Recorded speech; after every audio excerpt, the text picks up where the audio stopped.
Hello,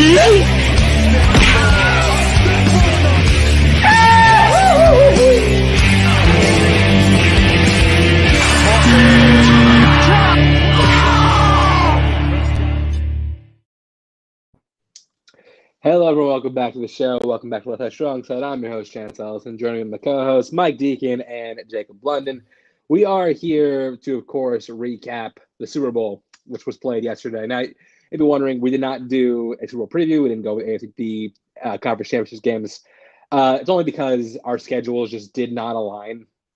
We tried, just things just kept happening, so we did not get a chance to talk about the game before it happened.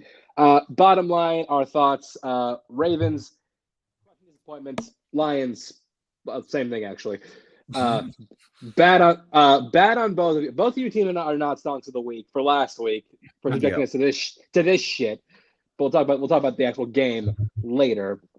Before we get into the actual game, we can just talk about a couple things, a couple housekeeping items we get through. First of all, we had some new head coaching hires. As of right now, every head coaching vacancy in the NFL is filled. Started with the big one, that being Jim Harbaugh getting hired by the Chargers. That was a thing that was talked about, discussed a lot.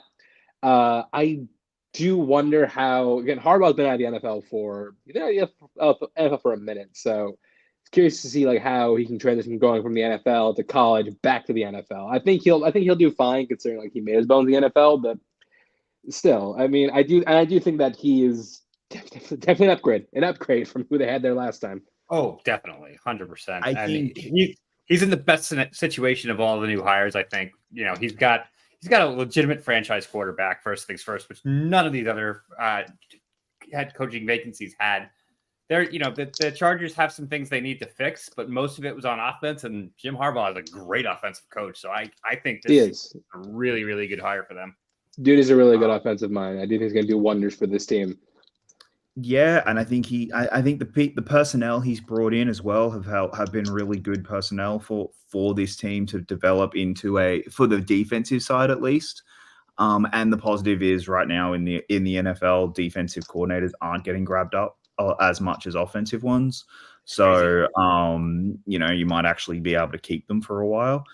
And I think the other big takeaway from this is Jim Harbaugh, you are literally the AFC's only hope right now. Like, I just right now you're it. Really? Who else is beating them? Who else? Look, certain teams that get their heads out of their asses can do it. I really? think the Ravens can beat the Chiefs without being idiots about it, but yes, they can. No matter if they win. This was their worst year. I know. Yeah. I know. And look, we didn't talk about the Ravens game last week, but like, I don't think that's the case. If Kansas City beat them, I think the Ravens lost that game. The Ravens didn't show up. Like they just weren't they there. didn't. They get, and look this side here real quick. Why? Because I've been saying this for a while. Ravens, what the fuck? You are going up against you have a great rushing attack against a mid-tier rushing defense, and you have 8 designed runs the whole game. Yep. Yeah. Terrible. That is criminal malpractice. If we want to do like a 30-second recap, Ravens, Lamar played terribly in the second half. I think you decided, hey, we're going to put all the everything on our MVP caliber or our MVP quarterback, and he didn't stand up. And then, but all season you've been rushing the ball. The times you did rush the ball, you looked scary. It was like, oh, you guys could do this. And then you just decided, no, we're not going to. This is John Harbaugh drives me nuts. Yeah, like you held Mahomes and the Chiefs scoreless in the second half. That should be enough to get you the win. Yeah. The defense didn't turn up in the first half at all. But in that second half, holy crap, they clamped down. Down. That's why I think like there are I'm not going to say Harbaugh's the only hope, but I do think that he can. I do think he can. I think there are a lot of teams that can, but he's not the only one. Other ones got hired. Speaking of the Ravens, their defense coordinator, Mike McDonald, did get hired by the Seattle Seahawks, filling in for Pete Carroll. So I think that he was one of the big candidates that was going to get a head coaching job, like as far as DCs go. I am fascinated to see this team because like it's been a long time that the Seahawks been under Carroll. It's really fast, and I think Carroll is an offensive guy, isn't he? No, he's defensive. Carroll is, yeah. I thought Was he a defense? Was he a defensive guy? Pete Carroll was like. I'm pretty sure he was an offensive guy. Hey, I don't. Okay, either way. Yeah, he's a defensive. He's a defensive head coach. He's been defensive his entire life. Yeah. Okay, so probably not that different as far as like philosophy goes. It's gonna be curious to see like how this team like handles like a big this is like a massive change for that team. I do think Mike McDonald could do a really good job. I mean, I'm excited to see what he does in Seattle. The other one that this is the one that I don't understand. The Washington Commanders, they were the last head coaching vacancy. That vacancy was filled by Cowboys defensive coordinator Dan Quinn. This is the hire that I think is bad for both teams. Yeah. Because we have plenty of evidence that I've sat on and brought up every single time. Jacob said Dan Quinn should be a head coach.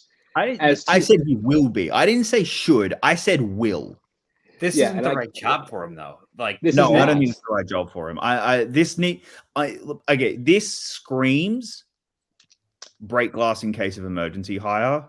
And when Ben Johnson said no, grab the only other coach available that has been to a Super Bowl that wants the job. I'll guarantee you, Bill didn't want the job, and Bill didn't want the job, and I think Vrabel made it clear he didn't want the job there. I think that's the only reason Dan Quinn got this job. Yeah, but I also think it's just bad for both teams because not only are the Commanders stuck with a coach who is not a good fit for them, the Cowboys have lost their DC, a guy who literally brought that defense back to relevance. Keep in mind, before Dan Quinn got hired, like they were setting records for points allowed in 2020. They were bad. Look, that defense was bad. The one thing that I can possibly think of for the Commanders is that I think made the right move. I don't know is the correct thing, and there's a lot I'm going to talk about today about coordinators and picking the right coordinators and them hiring what's his name from Arizona again. My brain just Cliff Kingsbury. Kingsbury again is an interesting move, especially the way it went down. That's the thing, because like we recently got told he accepted the Raiders job at OC. And then but then like within 12 hours that didn't happen. Which is why I firmly believe they're going to get Caleb Williams. They're going after Caleb Williams. They're going to trade hell or high water to get Caleb Williams. Because and I think that's what got him to go to Washington was them saying, we're trading, we're going to get Caleb Williams. We don't care what it costs. It's a new owner syndrome and defensive head coach. And guess what? Kingsbury, he ain't getting another head coaching job. So he's going to be the coordinator for a very long time in that team if Caleb works out. Let's be real. Probably shouldn't get a coordinator job either, if we're being completely honest. I know, but if you're going to get Caleb, get the guy who got here, who had him in USC. That's the logic. It would be hilarious if they just like somehow didn't get him, and this is all predicated off the things that didn't happen. And Drake May and Cliff are not going to get along at all. So yes. Okay. We have a lot of Steelers news to talk about, but I'm going to like rapid fire real quick. I don't know if you have the banner, but we did hire a new OC, former Atlanta Falcons head coach Arthur Smith. Now, I know people are probably expecting me to come in and go apeshit on camera, like, why the fuck we do this? And if we did the show the Tuesday he got hired, I would have. But upon thinking about it, I don't think like this is as like egregious a hire as people make it out to be. I don't think it's an awful hire. I just think it's a weird one given who was available. Like, would he have been my first choice? No, he wouldn't have been. I would have. I mean, like, they tried getting Zach Robinson, but he went with Raheem Morris in Atlanta. That's what we didn't talk about. Raheem Morris was going to Atlanta. That's what we didn't talk Raheem about. Morris to Atlanta. That's again, I think it's a weird Atlanta picking a defensive coach. It's weird. I don't like that team is built for offense, and you go and get a defensive coach. I don't get it. That's the weird one. Back to Pittsburgh real quick. The reason I don't hate the hire of Arthur Smith is because I remember, I don't know if you guys, but Michael Bigley, the comedian, he has this joke about George Bush where he calls the coach like a wiffle ball Tony type guy. Basically, he says like he's someone who like he's fine, he's cool, have him in charge of one thing. Don't put him in charge of everything. That's what I feel like with Arthur Smith. I feel like he's a guy that can run an offense, but don't let him run an entire team. Like, don't let him be the one to make all the decisions.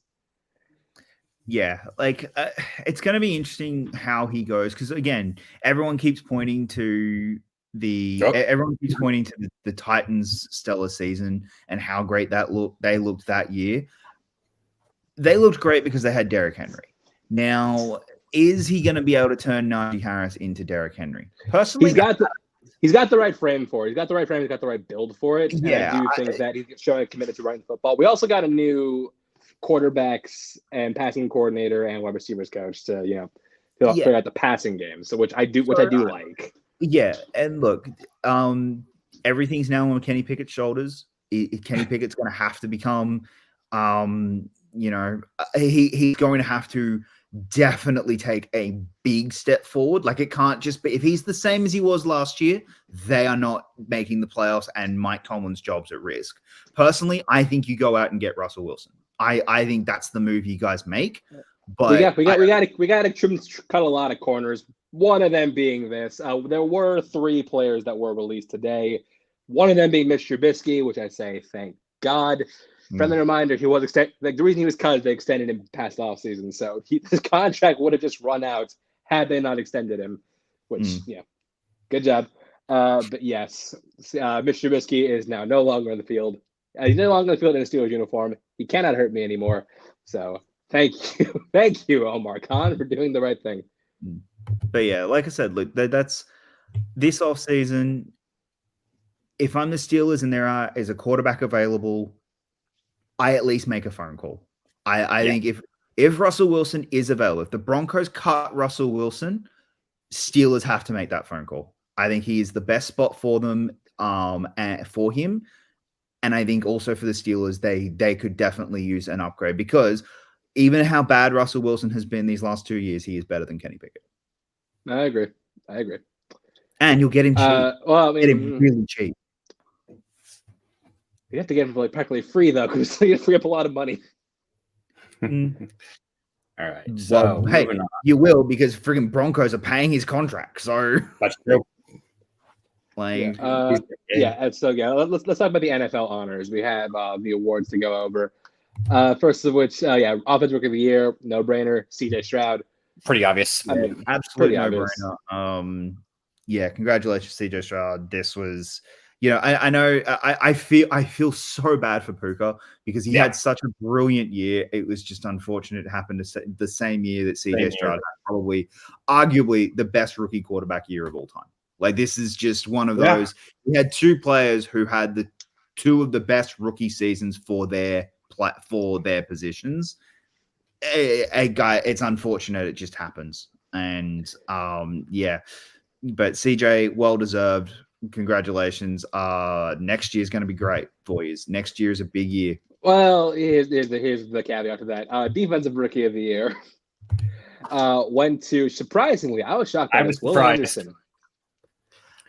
I had Carter pegged for this one. So this feels like more than anything the punishment for how the Eagles season ended. That's like this feels like what was the thing everyone kept talking about for a month, for the final month of the Eagles season. Man, that defense is bad. That defense is really bad. How can we give rookie defensive player of the year to a defense that is one of the worst in the league? And I like, don't get me wrong. I think Carter deserved it, but that's the mindset. I can guarantee you that that's what's cost him this was how bad that Eagles secondary and defense was in the second half of the season. And Anderson, don't get me wrong. I think Anderson played very good. Like the past couple of award winners, though, like stood out to me. And Will Anderson, while he played, like Will Anderson was as advertised, but I didn't really see good. him as having. He had games that were incredible. Yes. Yeah. And think the thing with him, I think going back to piggyback on you, Jacob, is that he got better as the season went on. Yeah. He started slow, but he did like his ending work. Definitely, he elevated. He's going to be a monster next year. Like I definitely think that. But like when you're comparing, just to go back to last year to Sauce, Sauce was just like the guy, and I don't think Anderson was really in that conversation this year. So like, whereas the offense this year had so many standouts because there was 2 or 3 other guys that could have been in any other year, even aside from Puka. I mean, if and I know playoffs don't count, but like Rashid Rice had put himself into the conversation, even if just the last 6 weeks of the regular season, he had put himself up there. Like there were players that in offensive, defensive, like I said, I think it was a weak year. This one really feels like it was the narrative. Hey, the Eagles are playing terribly. Texans are playing amazing, and that's what I think that is what cost him the award. So I'm really happy for Will Anderson though. Like he deserved. I mean, it. the caveat to all of this is the last. Like again, Texans won both Rookie of the Year awards. The last team that did this didn't have a very good year after that. Yeah, but they bet the entire farm on a 40-year-old quarterback who is a 40-year-old. $7 million per second played on the field or something. All right, let's move on to comeback player of the year, Joe Flacco. This actually I thought was the category that had the most options to like this. This one was not cut and dry, and there were 3 or 4 legitimate options. And like the one that sounding biased because of homerism, the guy who I thought should have won wasn't even on the wasn't even one of the finals. I think Bryce Hall absolutely deserved at least a nomination for this. Hall. I think Brees, not Bryce. Sorry, Brees. Yeah, Bryce defense. So Brees Hall absolutely deserved a nomination. Look, I've been the one who's been pretty vocal that Damar Hamlin didn't deserve this. I know he technically died on the field, and I know everyone's upset about it. Not technically. He did. He actually died on the field. Okay, but here's my thing. He did nothing on the field except for exactly. And I was happy giving it to either Baker or Flacco. I like that it went to Flacco because it's that. Hey, he literally came off the couch. Like that's like Damar Hamlin would have won by virtue of not being dead. That's the one reason he would have won. Whereas Joe Flacco, I love how they can come back. You can come back now from just sucking, and that's what you can do. Like, I get it, but it's also kind of that he can't like that. It's a big thing he came off the couch halfway through the season and took them to the playoffs. That's a big deal. Like that is a big deal. I mean, he did come back in the essence that he wasn't really in the league when he was signed, so I get it. Right. Yeah. So I'm fine with that. If it was Baker over DeMar, I would have liked it, but I would understand where a lot more of the anger would have been. I think I put Baker above. I think I would have picked Baker second. I would have gone Stafford. I would have gone Matt Stafford. Stafford I would have liked as well. Stafford I absolutely would have liked as well. Like, Stafford would have been there as well. I will say though, the memes for this award after Joe Flacco won over Damar Hamlin, fucking priceless. Here's a fun one, and fan of the year. A guy we're all a big fan of, Tom Clancy. Yeah.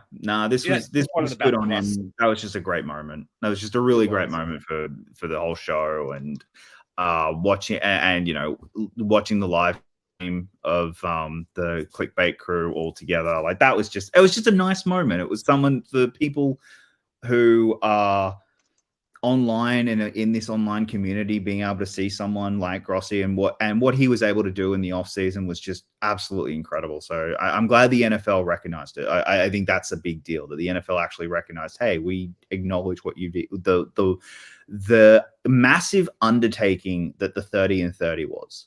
And and he raised so much money. Like he over $500,000. over $500,000. Yeah. I can't remember the exact figure, but I know it was over $500,000. He got to $500,000. It was. Yeah. Good for Grossi. Dude deserved it. Absolutely. Entertaining, heart of gold. Perfect choice. There was no other option in this one, I think. Yeah. All right. Then what we got next? Yeah, Coach of the Year, Kevin Stefanski. Everything it's kind of like when Vrabel won a few years back. Like everything this dude had to go through in this season, and he still fielded a competitive team. I guess that's incredible. They made playoffs with just injury after injury after injury. So 4 quarterbacks, and your top flight running back, and then not only that, we'll get your defensive player of the year playing injured in the second half of the season. Like all of this coming up to, he absolutely deserved it. Completely 100%. Well done, Steven Stefanski. Good job, Kevin, too. But yes, Steven Stefanski. Awesome. You guys, did none of you actually watch the awards? Neither of you get I was at work. I was at work at the time, so I did not get to watch. So the guy who played Arrow on Smallville, he read it and he called him Steven Stefanski. Oh, did he? That's the joke. That's why I was like, it's Steven Stefanski. Yeah. Okay, that's funny. I need to go back and check that out. Okay, that's okay. Cool. All right. Because Grossi was the other presenter. I saw that. Yeah. I didn't actually watch the video. Grossi did kind of snicker when he said it. No. All right. I think this one was wrong. All right. And even you think so? You think? Yeah. I like halfway through the season, 100% this is the right call. The back half of the season when he's been clearly injured, Garrett had not played well. This was TJ Watt's award. I will 100% agree with you there. This deserved to go to TJ Watt. Again, the NFL honor just keeps finding ways to screw TJ. They screwed TJ Watt defensive player of the year 2, arguably 3 times. Like, it's fucking infuriating. I know, because like TJ wasn't there for good reason. Like he kind of figured out he wasn't gonna win. So just like, yeah, fuck this. Oh, hey, Bethany. Hi, I just wanted to say you're thinking of Tracker, the Super Bowl after show's own Justin Hartley. That's his name. Did you watch Tracker? No, but I just wanted it to be known his name is Justin Hartley. Right. And yeah. Oh my God. You know what? Next year we need to review the show. He was in a show after the Super Bowl. He's from Smallville. Okay. That's all I remember him for. I remember. Same as Alan Richardson. He's the guy is Aquaman. From This Is Us. Okay. He was This Is Us. Oh my God, guys! After the Super Bowl. Real quick, next year we need to review the lead out show from the Super Bowl. Right. God, I'm not watching them. No. That'd be fun. But yeah. Put the award back up for a second. I do not understand how you have a guy who leads the league in every physical category for an edge. Categories, yeah. And you give it to somebody else. I'm a big statistical kind of guy. I always have been when it comes to things like that. When it comes to like awards or anything like that, yeah, numbers don't lie. And while I would have picked TJ first. I probably would have picked Mike a second, and then I wouldn't go Mike a second. I would have. If I would have gone TJ, and then I may have gone either Snead or Chris Jones. Was Snead nominated? I don't think Snead was nominated, but that defense was so freaking good, even in the regular season. Like that, I would have gone somewhere. I don't think Micah hasn't had a great season. So but like you were saying, like numbers don't lie, and you can't just cite like almost sacks or shit like that, like double team rates or pass rush movement. It's like all these fucking stupid analytical bullshit. Results. Give me results. TJ did. Myles Garrett didn't. Let's be real. He won this because they wanted to show the blocked field goal. That's why. That's why he won this award. Well, no, he won this award because like defensive player of the year kind of become like a narrative award. Like it's like Right. okay, who hasn't won it yet? Like T.J. Watt literally had to break tie the sack record in order to win the award. And it's like what else? Like and like he's the only player in NFL history to lead the league in sacks 3 separate years, and that's not worthy of defensive player of the year. Like what else do you want this guy to do? Well, let's go to one that was obvious. Yes. Oh yeah, Run easily. CMC. Yeah, no, this was they got the right one. I mean, to the biggest shock out from this was how little he actually got in MVP votes. Even in like not even in first place, like it, but in more like second and third places. That's what I was a little shocked by. He this is third in voting for MVP. I think he did. Fourth, I thought. Was it third? Was it fourth? I thought it was third. I could be wrong. It could be third. It could, but I thought it was Lamar, Allen, Dak, Christian, Purdy. Maybe I missed. Allen got one first place vote, which nobody else did aside from Lamar. But we'll get to that. Yeah. But offensive player of the year, absolute no brainer. McCaffrey's season this year, it's the first full season he's played in a while. First. Off. And just anytime you saw him on the field, you're like, he might score. Like it did not matter where they were, and if it was like what play it was, it's like he might score. He's one of those guys who's like anytime you get the football in his hands, he's dangerous. Like, and you got to account for him. So yeah, I think that's well deserved. Christian McCaffrey, again, like had a lot of questions about McCaffrey, being like maybe like is he like a great running back, like because he's always getting injured. Now I realize, like, oh no, that's probably just the Panthers having a really bad O line. Like the dude is legit one of the best running backs in football, and probably a future Hall of Famer, being completely honest. Oh, no argument on my end. I think he absolutely is going in. At this point, I think he needs a ring to solidify it, but I think at this point he's not. I don't think he needs the ring. If he's like an All Pro like 3 more times and a Pro Bowler like 4 or 5 more times, he's going to get a ring or not. I'm more okay. I think right now I don't think he's the first ballot. He gets a ring. I think There. Okay, that's fair. I think right now his body of work would probably in the long run get him in regardless, but first ballot's where we're talking about for McCaffrey at this point. He's going to get in. Yeah. Yeah. And So look, the Steelers, we suffered two big losses. Joey Porter Jr. lost Defensive Rookie of the Year. TJ Watt got robbed again, a Defensive Player of the Year. But we did get this win. This is the one that mattered because this is the one about heart and community service and being a good person.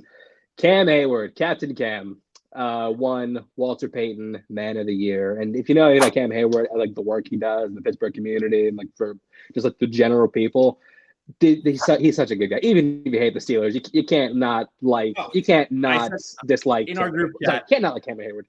Yeah, I said that in our group, the fantasy football group chat we have. I'm like, I'll tip my cap right now.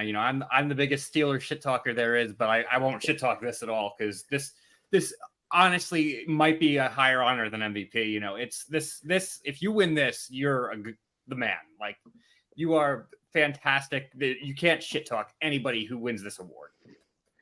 Yeah, okay. I'm a huge fan of Cameron Hayward. I've been a fan of his ever since he joined the team way back when, and he's been put up for Walter Man of the Year so many times. Mm-hmm. It was nice to see him finally get the win. Nothing but positive. It's like the Tom Grossi one. Like this is nothing but positivity out of this one. So yeah. Absolutely. Good. So good on you, Captain Cam. And of course, we've already mentioned it. Yeah, MVP Lamar Jackson. It is funny. Someone put like the stats for Lamar this season against Tyrod Taylor from 2018. Weirdly similar. Tyrod Taylor never considered an MVP when that season happened. So what you were saying earlier about stats, 100% agree with you, except this. Lamar's weird when it comes to stats. Yeah. His numbers don't look like an MVP. You just watch the season and you watch him. MVP. He was 100. It was either him or McCaffrey.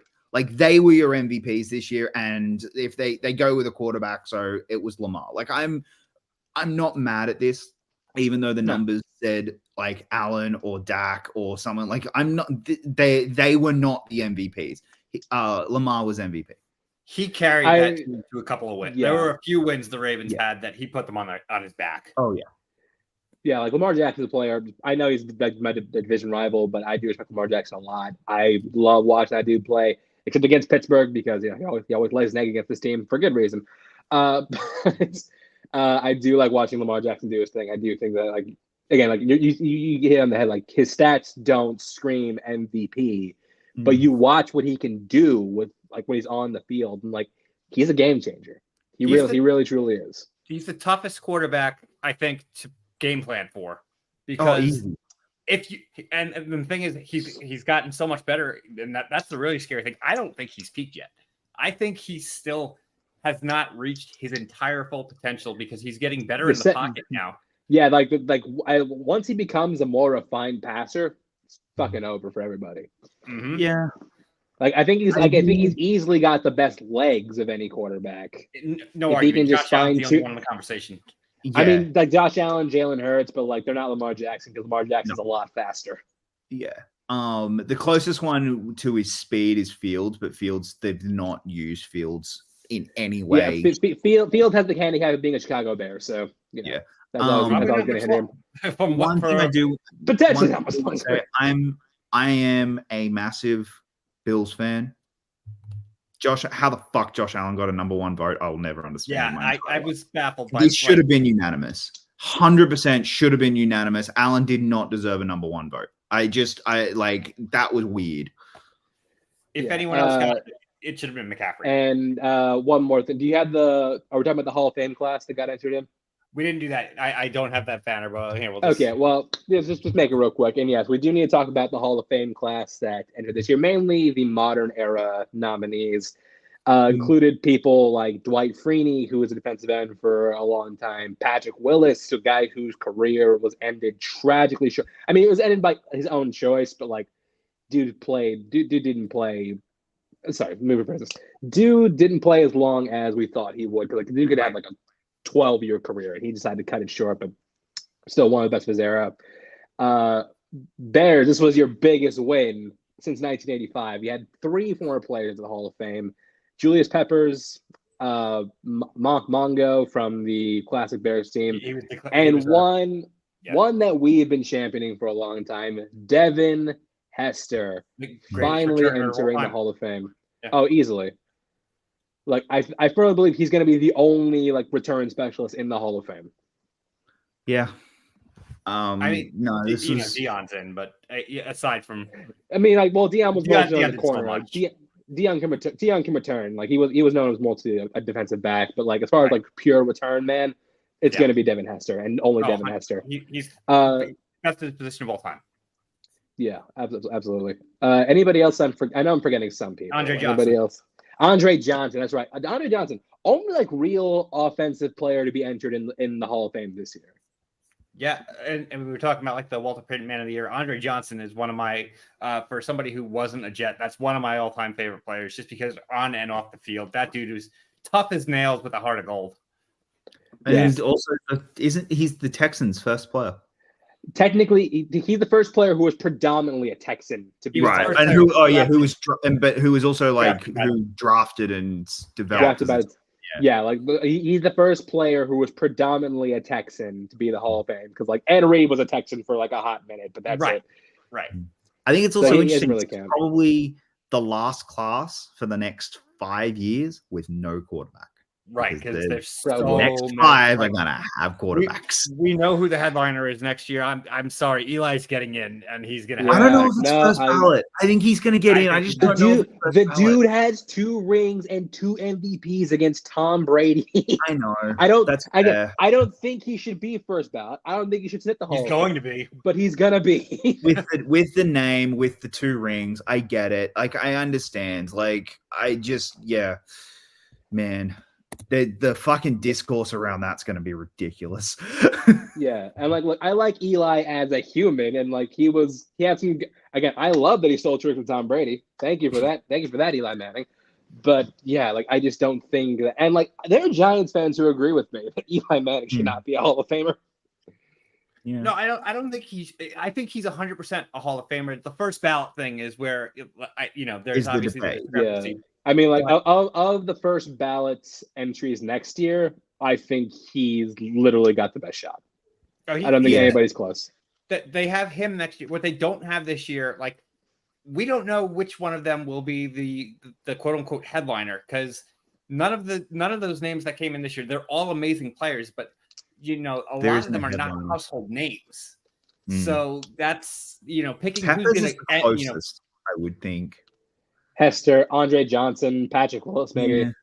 Yeah. They're all so close. Like there's not one sticking out above the other ones. Like Revis, whereas like with that next class, Revis is a good one, but he also got entered in with I can't remember who else got entered with. He got entered with some big names that year.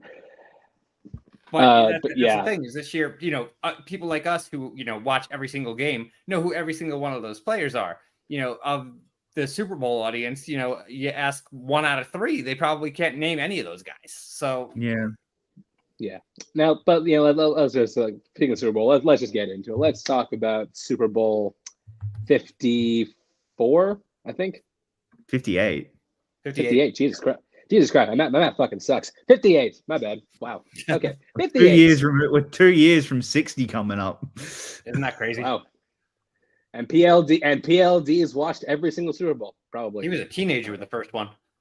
Was he really? I see. I believe you if you told me that. But PLD is not that much older than me. Sheesh, Mike, own it. So yeah, let's just say it right now. The first half of this game, well, that's actually being honest. The first 3 quarters of this game were fucking awful. Tedious. It was a I'm not going to tedious say game. awful. I'm not going to Not say awful, but like tedious and boring. Yes. Yeah, they weren't great. Look, I do want to talk about that first quarter because for me, that first quarter is where the 49ers lost the game. They lost. They would have won the game. They lost it in the second, and I'll get to the why later. Well, but I'm meaning you. So to start the game, you go down the length of the field and then fumble the ball, so you get no points. McCaffrey has his fumble and gets no points. Yes. Then you actually get Mahomes 3 and out. Yeah, Mahomes went straight 3 and out, and then Purdy was moving on that defense again, and then 30 yards worth of flags. He had over 100 yards passing in the first quarter. And but that's what I mean. He was moving on them. They were looking scary, but they went. They were going not close. I think the first flag was at the 30-yard line. Like they were in field goal range when the first flag got thrown. And then 2 back-to-back flags on Trent Williams took him out of field goal range. Yeah, took him out of field goal range. They were bad flags too. Like they were totally avoidable flags. Yeah, and then they punted and then went down. And then Chiefs, it wasn't a 3 and out, but they only got 1 first down. And so it was essentially a 3 and out. Get the ball back, and then they go down and get stopped for a field goal. You had 3 drives, and you only got a field goal off them, and you would just stop the Chiefs. That's what's costing them the game more than anything. We also need to talk about how one of the things that happened where I'm just like I saw it. I didn't see it in real time. Like I heard that after the fact. I'm like I heard that. I'm like yeah, that's how we knew the Niners were doomed. Dre Greenlaw, one of the best offense, one of the best interior linebackers of in the modern era or in the NFL right now. Tore his Achilles. The reason this is kind of funny is because he didn't tear it during a play. He tore it trying to run onto the field. It was heartbreaking, because he was just excited, and then it was just freak, and it was gone, and that sucked. That was awful, and that was that started to you saw the difference between the 49ers defense. That would be the most notable ACL tear of the season if the Jets didn't happen. Yeah. Well, so what I was going to say to that, like, first off, on the Greenlaw play, like you saw him, he jumped on the field in excitement, backed up, and then went to get back on the field because they were going to take over on, they were going to go on. He was going to be on the field, and it was like when he took his momentum back, it's like it was when you could tell he did something. and it was just like so enthusiastic. That was so hard to watch. But the other thing I wanted to say though, we're talking about, what caused the 49ers to I would argue that Trent Williams is a top 5, if not a top 2 player on that team. Because Trent Williams is one of the absolute best linemen in football. Your number 1 and your number 2 player, McCaffrey and Trent Williams, both in that first quarter cost them points. Huge mistakes. 2 huge mistakes. And that's what it comes down to. Because that first drive, that opening drive was 3 points minimum. You had 3 points. Then that second drive, you had another 3 points. There's right 6. And I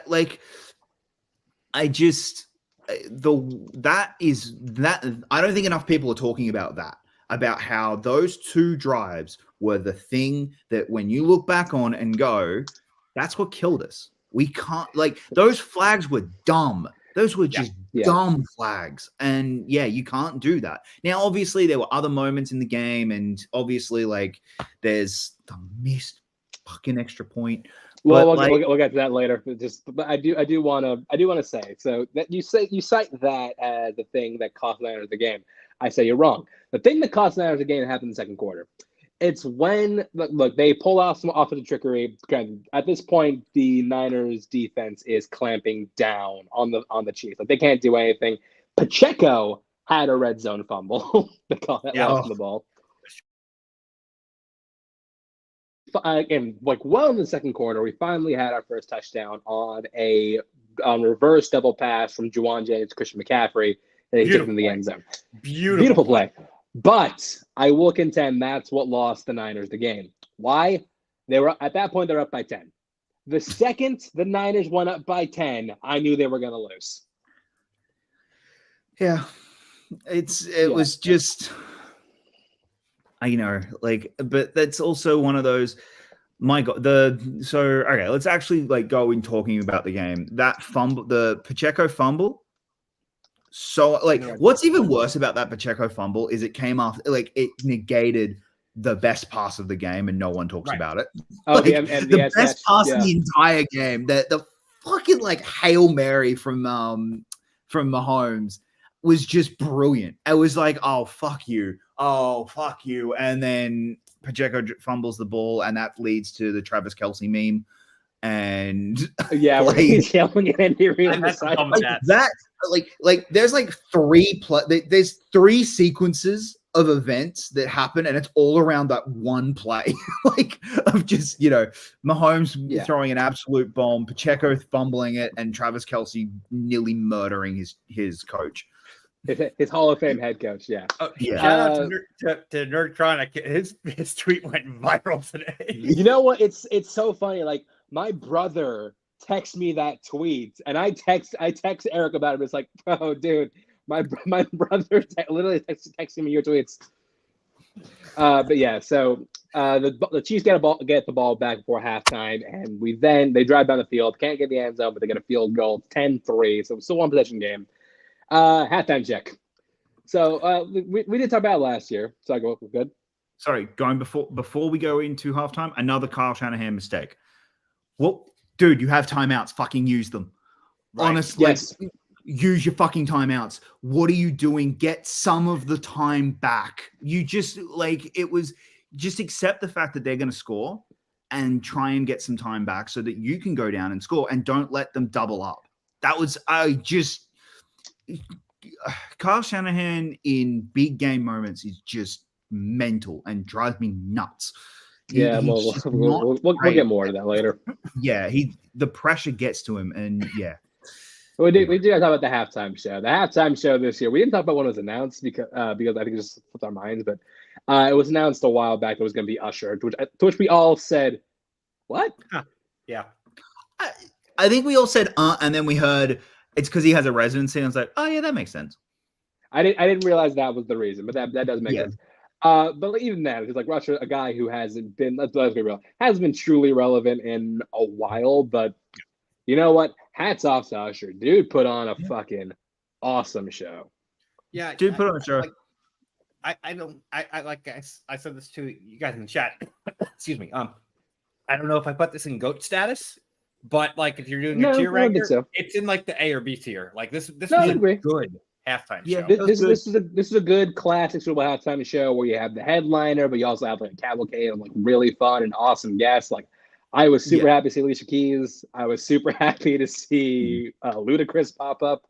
It picked up a lot. It picked up a lot more when he stopped using the ear mic and he was on the stage. His mic was like on the corner of his mouth. It wasn't working. And it was too, and you could like the first opening song sounded poor, and I was like, oh, this isn't great. And then he got on the stage and he had the actual mic, and it was working great. Okay, we're good. We're really good here. He bust out a pair of roller skates, which was weird. Yep. Didn't see that coming. But no, it was good. He had he put on a show of I'm getting my friends into Vegas, and that was good. That's what it was. The dude can still fucking move. Like I forgot how good of a dancer performer Usher is. Like he's fucking excellent. He was compared to MJ early in his career. You know, he was. Yeah, so you know that's fair. The one thing that's interesting though, Justin Bieber was there and was not part of the show. Well, yeah. I was thinking he can't sing anymore. It's not that he can't. It's not that he can't. He's just going through a lot of health issues at the moment. Yeah, because isn't his face like partially paralyzed? Yeah, so he does do smaller intimate concerts, but he won't do a Super Bowl. Like it's too much pressure for him. So I'm not gonna that's fair. I'll give him that.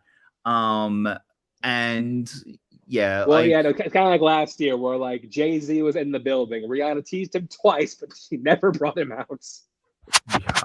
I'm still angry about that, by the way. I'm still angry about that. I think also one thing that I thought was a little strange was no DJ got us falling in love. That was weird. That was a little strange. But yeah. But other than that, I think it was a really good show. Good halftime show, and it did inspire a really fun off-season topic for Left Side Strong Side. I'm actually really excited to do in the off-season at some point. But we have to talk about the logistics of that. Like, are we doing every single one, or are we doing the starting point when they actually went to like actual musicians? We will discuss at some point. But yeah, I mean, even me being the oldest one here, you know. I missed a lot. 23 of them? No, 13 of them. Yeah. So. But yeah, back to the actual game real quick. So yeah, third quarter goes by, a lot of the same shit. Although the Chiefs do end up tying the game. What did they tie in the third quarter, or was the fourth quarter? It was the third quarter. That's they tied it. No, they never tied the game. No, they never tied. They got the lead, and then 49ers tied the game to come back. Right. Oh, that's right. They did 2 field goals, and then they went because that was so. I said at halftime, I swear to God, if this game ends 10-13, I am going to start thinking the NFL's rigged. Like I was seriously. And for a while, that score hits. It did, and I was like, "Are you fucking kidding?" And the reason I said it is because of the whole Taylor Swift stuff, and there were so many fucking 13 things about this game. I was just like, "You can't be this on the nose. You cannot be this on the nose with it, and have the game end with 13 as the winning score." And I was just like, "No, this can't happen. That's just too on the nose. I will seriously start thinking it's rigged." It didn't in that score. It was that score for about 3 plays, and then that was it. Because that was when they just came straight back and scored. So I was like, okay, cool. Anyone who had that about the muff punt, so good. I was just gonna say, anybody who had that 3-0 square on Super Bowl squares had a great night because that hit on both halftime and the third quarter. So yeah, that did. But we do need to talk about the muff punt, which I do think happened in the third quarter. It did. It was a weird situation where, like, it looked like he was trying to call Peter, but then Raymond McLeod, the return man for San Fran, went for the ball anyway. They couldn't pick it up. The reason he did that was because it hit off the heel of a Niners special team player. He didn't clear, so he needed to pick it up, and he couldn't make it. That's another thing that cost the Niners big time. Yeah, so I think that's the other big story of the game. There were 4 turnovers in this game. Only one of them resulted in points. Right. Every other, none of the turnovers had points except the fumble, except the muffed punt. That was the only one that had points. Pacheco's one wasn't in great field position, and neither was McCaffrey, so they were kind of a wash. Mahomes' worst throw I think I've ever seen him throw. I literally said it, like, this is the worst pass I've ever seen with Patrick Mahomes. It was bad, and it was at that point that was the mental, oh shit, they're nervous. They're scared. He's making dumb throws now. Like, it was Mahomes is nervous. Mahomes is really scared about, we're not scoring here. And he had to, like, he was making riskier and riskier throws, which he hasn't done all offseason, all postseason. So them not then scoring off that interception, because that was in good field position, and not even getting a field goal, that's the story of this Super Bowl as well. Was, no, that's concerning. You weren't able to score off that. And then off the muff punt, which again, you're just bad luck, guys. That there's nothing you can really do about that. That's just bad luck. And then your one hope is you can hold them to 3, and unfortunately that's when they scored and they got the touchdown to go up 13-10. Yeah. So that went, but then the fourth quarter happened. The fourth quarter on the rest of the game was a pretty exciting Super Bowl. Not gonna lie. Like, that's when the gloves came off, and we got a really, really good grudge match. But there was one final mistake made by the 49ers. The Niners scored a touchdown via Juwan Jennings. First guy since, who was the last one? Nick Foles. Nick Foles to throw and catch a touchdown in the Super Bowl. He catches a touchdown. Jake Moody, a guy who I don't think he missed an extra point all year. Extra point. He missed some field goals, but not extra points. Yeah, Jake Moody hadn't missed an extra point all year. Missed.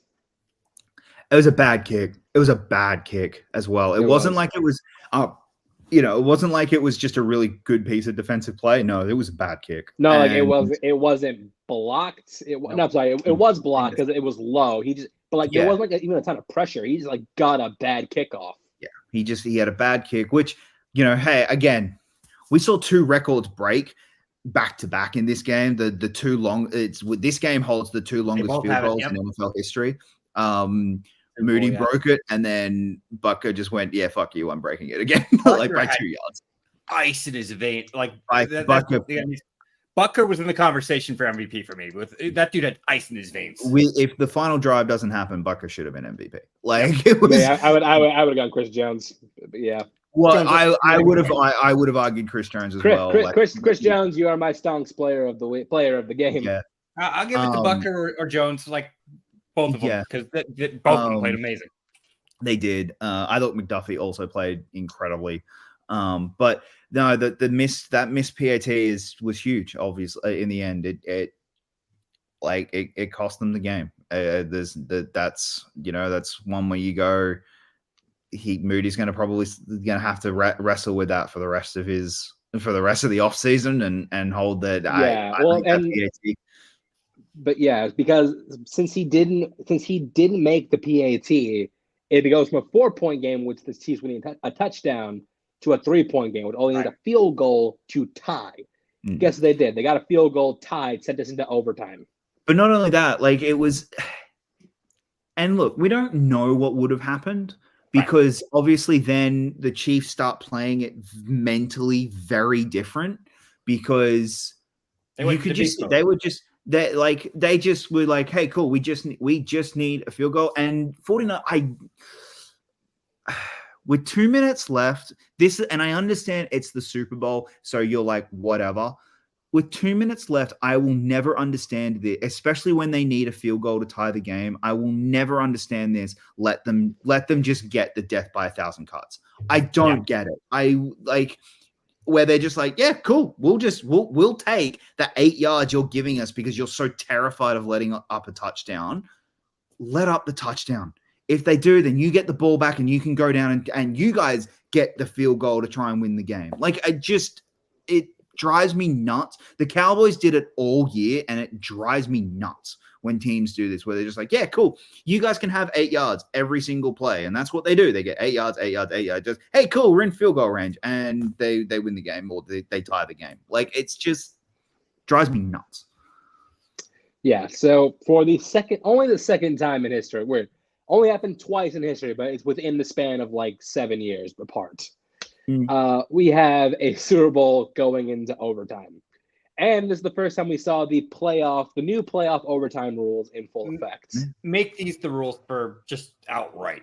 Like, I understand why they don't want to. I get why they don't want to, because in the regular season, it's 15 minutes. Like, it's another game.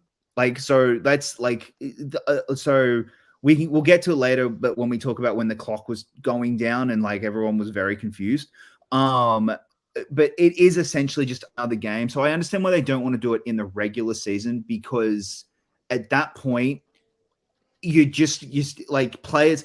Can you imagine a Panthers-Bears game where it's just like someone fucking score? So I will give you this. I think if they have the deal that both teams get the ball offensively with still having regular season games being able to tie, I'm okay with that. But I like the fact that a touchdown does not automatically end the game. Yeah, well, if you're so basically the new overtime rules is both teams are guaranteed at least one possession. Yeah. Basically, like if whoever gets the ball first, if they score a touchdown, the other team has a chance to answer back. Once each one, if that one adds a touchdown, then the game it goes back into like the regular overtime rules, where it's like sudden death. The third possession becomes sudden death. That's essentially what it is. Yeah. So basically, what happens is the Niners, who, for the record, did not know the new overtime rules. They were clueless. Again, that's on Shanahan. It is. They elect a lot of the games on Shanahan. For being completely honest, they elect to receive the ball first. They can only get a field goal. At that point, the Chiefs only need to score a touchdown to win this game. Yeah. The Chiefs go down the field, they score a touchdown, and they win. So Mahomes threw a dime. I mean, that pass to Hardman was, oh my God, we're going to see that pass forever. Yeah, that pass to Hardman was incredible. But that's not there were several impressive moments from that drive. The designed run option, like on fourth down. With Mahomes running the ball, yeah. Mahomes is the only one they've called. The last time they called it was when Mahomes did his ankle or he did his knee. That's the last time they called that play, because they're so terrified of Mahomes getting injured. So like they've not called it, like the balls to do that, and then the run up the gut on third down, where when he ran up the gut on third down, I went, they've won this. That's it. That's game. They're gonna win this game. And yeah, like that was incredible. Look, there's been a lot of discussion today about whether or not did they make the right choice receiving the ball first. Personally, I think I'm someone who is, they think they're going to go down and score a touchdown, put the pressure on them. Like but I also understand the mindset of, cool, you've just given Patrick Mahomes and Andy Reid an extra down every single drive. Yep. And we saw it. They did. They had an extra because in that spot earlier, every possession, every down and distance is 4-down territory. Like it is every single one. But, you know, and in that spot where he had to have where it was on their own 35-yard line and it was 4-1, they're punting. If they don't need it, they're punting there. They're not risking you guys having the ball in field goal territory to win the game. Like if they don't need it, they are absolutely punting there, and then you guys are going down for essentially sudden death. So I understand that mentality. I get why it's not as easy of a thing, because you are guaranteeing that the Chiefs have to have that the Chiefs are on 4-down territory every single drive. But at the same time, I'm also like, yeah, but that puts pressure on the receivers. And all season, we've seen the receivers drop the balls. We've seen them play like trash. So, yeah, this game. Kudos to them. The Chiefs receivers showed up. I did. can't fault them. Rashid Rice played well. Rashid Rice played incredibly. Travis Kelce was limited, but I think they did a really good job of limiting Kelce. He made some big plays in the fourth. But when he made plays when they needed him to. The run in the fourth in under 2 minutes where he ran, I think it's the 25 yards. Next Gen Stats says it's the quickest he has ever run. He knew he needed that, and that's the thing. When they needed to, their 3 future Hall of Fame players stood up. They all stepped up. Yeah, and that's what you did. And then like look. There are 3 players on this team. Oh, sorry, 3 people on this team, 2 players and 1 coach that have a legitimate argument to be the greatest of all time in their position. And then there's another Hall of Fame tackle Hall of Fame in Chris Jones. And I think there are 3 potential, if they develop right and they stay on this team and keep going, 3 potential Hall of Famers coming up in Snead, McDuffie, and Rice. Like, again, way too early on them. I understand. I wouldn't put them in now, but guys, this team's young. This team's scary. We just done with the Patriots, and now I know we don't need another Patriots. And honestly, they could be scarier than the Patriots. Like, the way they're going, they could be scarier. I don't know if they're going to have a 10-year drop. Younger than Brady was. Yep. I don't know if they're going to have a 10-year drought. I really don't. I just. Well, I mean, it's going to be interesting to see him once Kelce does retire. Yeah. That's a fair question. But the thing is, and if the comparisons to Brady are always going to be there, Brady did so many of his Super Bowl wins he had Gronk and he had Edelman, who on any other team I don't think would have been what he was. But his other receivers, aside from that brief spell with Randy Moss, he never had the best receivers. I was about to say he had arguably the best receiver of all time, and he couldn't get him to Super Bowl. The irony is, it's the one that they couldn't win. So. They couldn't win. Yeah, they couldn't win it with him. But what's so terrifying about this shit? I'll tell you what, the Tyreek Hill's trade's looking like a fucking masterstroke at this point. It's looking like an absolute genius masterstroke. Well, I mean, it's also a trade that like both teams benefited. Like Dolphins have a weapon. It was a win-win. It was, but but Tyreek Hill regrets it. I can 100% guarantee that. And Tyreek Hill's like, I should have just taken less. I should have taken less and stayed on the Chiefs, because like right now, like the Tyreek Hill trade got them Snead and McDuffie. Like I'm like, look, the Bills made the like, I will forever live with regret for the Bills trading Mahomes. To get the Mahomes. Yep. That's not the worst one. It's us not trading up and getting McDuffie, because we wanted McDuffie and the Chiefs knew it and they traded up to get him. Well, and that's what's going to Kyer Elam is not working. No, and that's what hurt so much, because McDuffie is playing so well. And look, congratulations to the Chiefs. They are the elite right now. They are the scariest team in football. I think what Vegas is doing is pretty disgusting for next year, where they're not the favorites. That's disrespectful. Sorry, Chiefs are the favorites right now. They have to be the favorites right now. I get 49ers. Yeah, isn't San Fran the favorite right now? Yeah, 49ers are the favorite right now. And no, the Chiefs are. Until proven otherwise, that man. Until Shanahan is not the coach. Well, yeah, but so by the way, Shanahan, real quick, Shanahan. Now he's now blown double-digit leads in 3 Super Bowls and an NFC Championship game. He's also involved in both Super Bowls that went into overtime, and he lost both of them. Mm-hmm. There's 7 double-digit blown Super Bowls, and Shanahan's involved in 3 of them. Yeah, that's not good. That's really not good. This going into next year, and here is where the 49ers this sport's cutthroat and is cruel. If they do this again, there's a chance Shanahan goes on the hot seat. Like, it's going to be one of those, like, how are you firing a coach that's gotten you to 3 Super Bowls? Because let's just say he gets them to the Super Bowl again next year and then blows another double. I'm assuming again next year. Theoretically, yes, yeah. So let's say the exact same scenario happens again next year. They get to a Super Bowl and then they lose to the Chiefs by blowing a double-digit lead.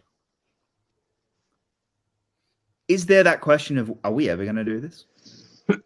No, there is, absolutely. I think it's fair. I think it's very fair. Which again, how do you fire a coach that's taking you to 3 Super Bowls? He's not won any of them. There's just gonna be this. Man, this sport's cruel where if someone like Kyle Shanahan goes. And then, I mean, some other team's going to grab him for nothing. And it's going to be very happy to grab him. But man, this sport's cruel, and it's going to be real interesting with what happens. Well, because at that point, he's kind of like the Bills reincarnated from the '90s, where you got the Super Bowl, but did you win any of them? No. Yeah, I get it. It's we're just at that point where it's, man. Look, Mahomes, I said this last year when they won that season, and now this year I'm like, oh, fuck me. He's Jordan. He really is, where we're going to have... That's the thing. I meant to bring that up, but like you said last year, we're going to have several Hall of Fame players who don't have rings because of Patrick Mahomes. I think it's going to happen. I don't know. I'm gonna have to buy a fucking Steelers jersey because or a Browns jersey or whatever the hell you make me wear, because I don't know if Joe Burrow's gonna get a ring. I don't know if Allen's gonna get one. I don't know if Lamar's gonna get one. Because I don't know if Herbert's gonna get one, because they're gonna have to go through this guy, and I don't know if you can. I really don't right now. Look, what is going to be really interesting about Mahomes is what happens when he'll be the first one of the GOATs that has to deal with inside their own team their coach retiring, because Andy Reid's not going to be there for the entirety of Patrick Mahomes' career. Right. He cannot be there for another 15 years. So we're going to see the transition period. What does he look like post that? The other thing that makes me rip my hair out and just be like, what the fuck? Because Spags bombed out so spectacularly at the Rams, he's never going to get another head coaching job. So guess what? Your defensive coordinator, cool. He's just going to be your defensive coordinator. You're not going to have brain drain at all. Because Matt Nagy bombed out so spectacularly at the Bears, he's not getting another head coaching job. Bieniemy, for some fucking reason, cannot get a head coaching job. So he'll go back to the Chiefs as probably a quarterback's coach, or he'll go back to the Chiefs next year. He won't be the coordinator, but he'll go as something inside the Chiefs. I mean, I would gladly demote Nagy to put Eric Bieniemy back as OC. I know, but how can you when he's just won you a Super Bowl? It's going to be one of those. Because Bieniemy won you 2. That's why you do it. Bieniemy won you 2. Yeah, I know. Look, if it's going to mean he goes to a different team, then maybe I'd be like, yeah, all right, yeah, we'll bring you back. But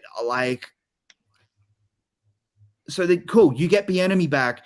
He's going to have Bieniemy next year somewhere in that building. The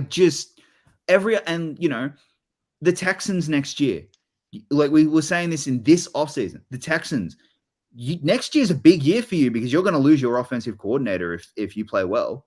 100%, you're going to lose him. The Lions, next year is it. You're going to lose Ben Johnson because there's going to be some good jobs next year instead of this year where they're all bad jobs.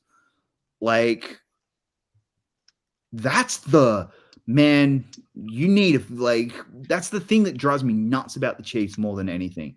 They're not copying brain drain the way every other team that comes second and third is. The 49ers every single year lose someone. Right. Yeah. The Bills, we lost someone. The Bengals, they lost someone. The Eagles last year, clearly, like that cost the Eagles this season because they lost both their coordinators. Doesn't happen to the Chiefs. The Chiefs have not lost a coordinator. Last year was when they lost a coordinator to Washington, and now they're going to get him back. They grabbed people. Allegedly. We'll see. Oh, yeah. They bombed out so spectacular. Well, he was there for the Super Bowl. He went to the Super Bowl to help them. He was on the staff.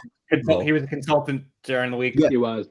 He was a consultant. He was a consultant for the Ravens game as well. Like, and Ravens fans were pissed, and they're like, "How is that fair? He'd been fired. He'd been released. He's fired." So yeah. So this just came out within the past 20 minutes. Same stats on this game. CBS had 120 million viewers on cable. They had 82.4 million combined between Paramount Plus and other streaming services. 202.4 million telecasts on this game. What are the numbers from Nickelodeon? I'm curious. That it doesn't break it down on that. So it was 120 million for CBS between Paramount Plus, YouTube TV, and Nickelodeon, an additional 82.4 million views. So where did this rank in terms of viewed Super Bowls? Be second, I think, or third, I think. What, in terms of views? Yeah, like in terms of like where does it rank? Is it number one? Really? Yeah. I have the stats right here. Adam Schefter just tweeted this. That's how I have this. It beat last year's audience by 10%. So last year was in the neighborhood of 190 million, and this broke 200. Was last year's the most viewed until now? Yep. No, they keep getting higher and higher because of streaming services and more, and it's more accessible. That's fair. And it's easy, and it's easier to grab numbers than it used to be. Used to be doing it based on a sample size, and you were doing math. This one, it's just like the computer told us that it's this. So, and this is the real crazy stat. It said throughout the duration of the game, between all platforms, at any given point, they were averaging 123 million views. That's ridiculous. That is insane. Yeah, I'm very curious, like how the views get impacted if the Chiefs don't play next year. Very fair question. Where are we? Are we at a point where the Chiefs are the Lakers or the Celtics or the Patriots? Say right now? Say the Super Bowl next year is Detroit versus Baltimore. How does that do in ratings? Yeah, I think that's what I mean. Is it one of those? It's like the Chiefs are drawing people, or is it? Because that was the other big always frustration with the Patriots was the Patriots started drawing people, and be prepared, guys. Be prepared. 20 years from now, Chiefs fans are going to be everywhere. There's a new generation coming through of Chiefs fans because they're 5 and 6 and they're watching the Chiefs and they go, "He's my favorite player." That's why Brady. That's why there's so many Patriots fans. I mean, there's a part of it that why. Damn. Really? That's isn't that insane? That's why there's a lot of older generation who are Steelers fans because they grew up watching Bradshaw and they were like, "I love this team." Like it's what happens each generation. So and the Taylor effect as well. Like that is a thing. Huge. It's a huge effect that's making more and more people Chiefs fans. So that's what I'm saying. Like how are those views impacted if the Chiefs don't make Super Bowl next year? That's a totally fair question. How many people would not have watched that game if Travis Kelce was not playing? That is a fair question. Yeah, it is. It's a fair, if Travis Kelce's not playing and Taylor Swift isn't there, it does impact it. It hasn't. Yeah. Probably not like a double-digit effect, but it's probably like 3. It's probably like percentage-wise, but it's probably like 2 or 3%, and that's a big deal in these numbers. 200 million. Yeah, that's a big deal. No, look, right now, this is probably a Super Bowl again next year. Realistically. Because the 49ers are going to lose. The 49ers realistically, they're under the cap right now. They're not going to lose. No, they're not. No, they're not. I thought They're were 3 million over. They're 3 million over. Okay, sorry. I thought it was 3 million under. You got Yep. I think Detroit getting in over San Francisco is more likely than any team in the AFC getting in over Kansas City. But the likelihood of this being a rematch right this minute, yeah, it's high. Yeah. The other big thing, so I don't know if you have seen, but right now I made my call out last year and I was correct. Texans Chiefs for the opening game. Okay. All right. I like that. I think so. The possible games for next year are, so we've got, it's the Buffalo game in Kansas City, because that could be 2. It's not. No, it's not. It's in Buffalo. Okay, so that won't be it. So you've got Texans, Chargers, Raiders, Broncos, Ravens, Bengals, Saints, Bucks, and I think that's it. And yeah, that's it. So honestly, Ravens wouldn't shock me. Ravens would not shock Texans me. and the Ravens. I could see Texans, Ravens. But here's my thing. If I'm the NFL, I kind of save the Ravens and the Bengals. You want them later in the season because you want them to be like at full strength. You want that to be like a primetime full strength game, not a opening weekend. This isn't going to be great. This isn't going to be great, but it's like, the first game of the season, you're not getting. Didn't show up the first game this year, so. Well, that's what I mean. Yeah, and last they kind of do that thing where it's like we're going to give you a hot young team that's looking like it could, because the year that the Bills did it, the year that the Bills opened to the Rams, they were like, oh, this could be exciting. Then last year was the Lions, and then the year after, and then this year it's going to be, who is it going to be? I think it's Texans. I think that's a safe bet. I'm not arguing that at all. Yeah. So staking my claim now. I'm gonna be like weird in the bet on the Raiders. I think I have a weird no way. It's not the Raiders. If they go divisional, which I don't think they will, but Chargers. If they go divisional, it's Chargers. Put Jim Harbaugh, Jim Harbaugh back to the NFL. Well, you know what? I found out Ryan Jones is going to be a part of the script writing team. So severe expectations is going to put the Raiders as the first week game. Fair. But yeah, other than that, that's kind of all I really want to talk about this Super Bowl. Right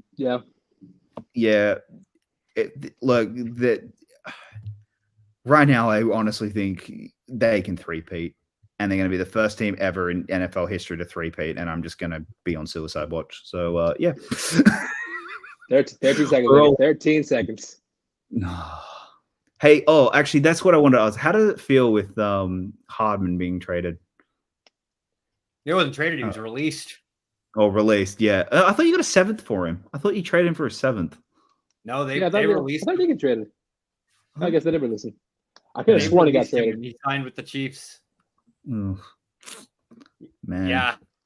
I wish we got something for him, but I mean, he did nothing. He did jack shit with the Jets, so it was understandable why they made the move. But I don't have it. Like, I was kind of numb to that play, honestly. If I'm being honest, I'm like, oh well, of course he did that.